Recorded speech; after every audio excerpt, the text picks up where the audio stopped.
Иә, алыптардың арасынан суырылып шығып, мемлекет құру өте қиын. Ал жан-жағынан жауларының бірдей анталаған жаугершілік заманында сол құрған мемлекетті ұстап тұру одан да қиын. Қазақ хандарының алдында да, тарих толқынында да жұтылып кетпей мәңгілік ел болу жолы тұрды. Қазақ хандары алдарына 3 стратегиялық міндет қойды. Олар, біріншіден, сыр бойындағы сауда экономикалық, әскери стратегиялық маңызы зор Сығанақ, Сауран, Сайрам, Отырар, Түркістан сияқты тағы басқа қалаларды Қазақ хандығына қарату болды. Екіншіден, Әбілқайыр тұсында бұзылған көшіп қону жүйесін қалпына келтіру қажет еді.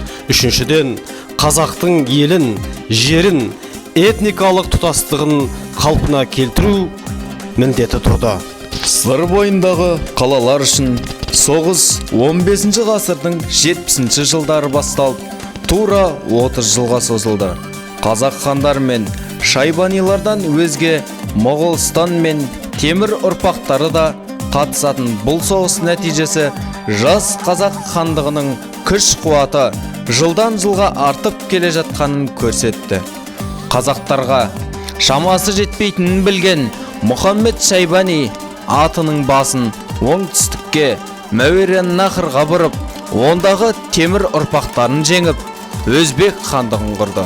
Осылайша өз ағамыз Өзбек Қазақтан енші алды. Қазақтың елінде, жерінде алғаш біріктірген Жәнібектің ұлы Қасым хан болды. Оның тұсында қазақтың саны 1 миллионға, ал әскерінің саны 300 мыңға жетіп, бүкіл Европа елдеріне мәлім болды. Қасым хан сонымен бірге мемлекеттің алғашқы заңын жасап, қазақтың болашағына қасқа жол салды. Қасымнан соң әлсіреп кеткен қазақ хандығын қайта нығайтқан Қасымның ұлы Хақназар хан болды.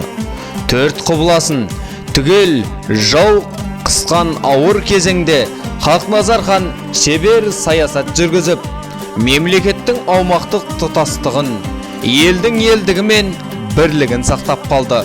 Ол Ноғай ордасының үлкен бөлігі Алшын тайпалар одағын қазақтың кіші жүзінің құрамына қосты. Қазақстан өзге Қарақалпақ, Қырғыз және де башқұрттарға да билік жүргізген Хақназар хан ел арасында Алаша хан, яғни Алты Алаштың ханы атанды. Қазақтың жігерлі де қабілетті хандарының бірі Шығайдың ұлы Тәуекел хан болды. Оның тұсында қазақтың мерейі үстем болып, ата жауға айналған қалмақтар Тәуекел ханға тәуелді болды.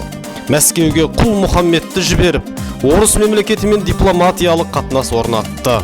Өзіне опасыздық жасаған Өзбек ханы Абдаллахтың әскерін тас-талқан еткен Тәуекел, Өзбектің Ташкент, Самарқан, Ақши, Әндіжан, Мунши секілді бірнеше қалаларын да өзіне қаратты.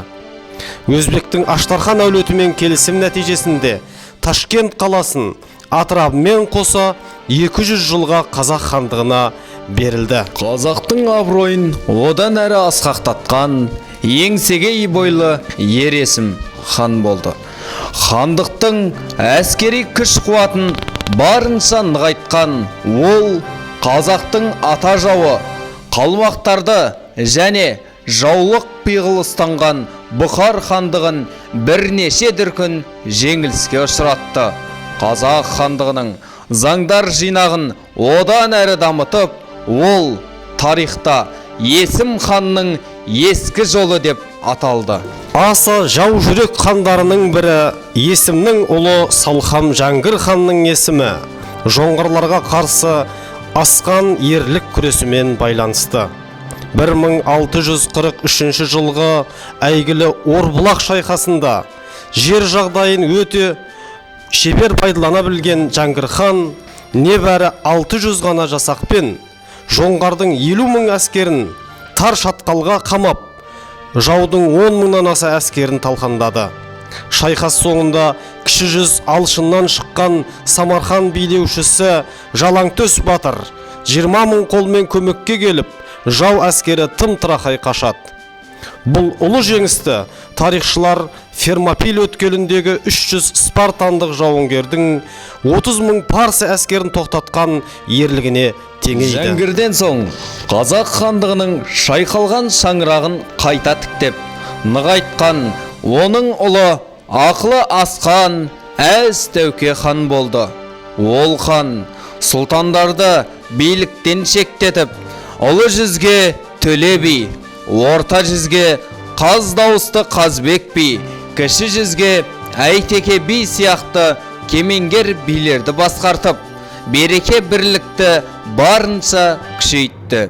Ел болу мәселесін талқылаған Күлтөбенің басында күнде кеңес ашып, қасқа жол мен ескі жолды одан әрі дамытып, 7 жарғы заңдар жинағын жасады. Тәуке хан қайтыс болған соң, өкінішке орай қазақтан бірлік кетті. 300-ді 3 хан басқарып, бір-бірімен билікке таласып қырқысқан хан сұлтандар елдің берекесін кетірді. Қазақ елінің халықаралық жағдайы да өте ауыр болды. Шығыстан анталаған басты жау жоңғарлардан өзге батыстан еділ қалмақтары, жайық қазақтары, башқұрттар, солтүстіктен Сібір казактары, ал оңтүстіктен Орта Азия хандықтары жиі-жиі шабуылдар жасап тұрды.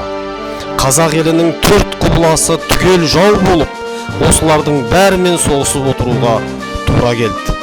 Бұлардан қорғанған күннің өзінде артында аюдай ақырған Ресей мен айдаһардай ысқырған Қытай империялары тұрды.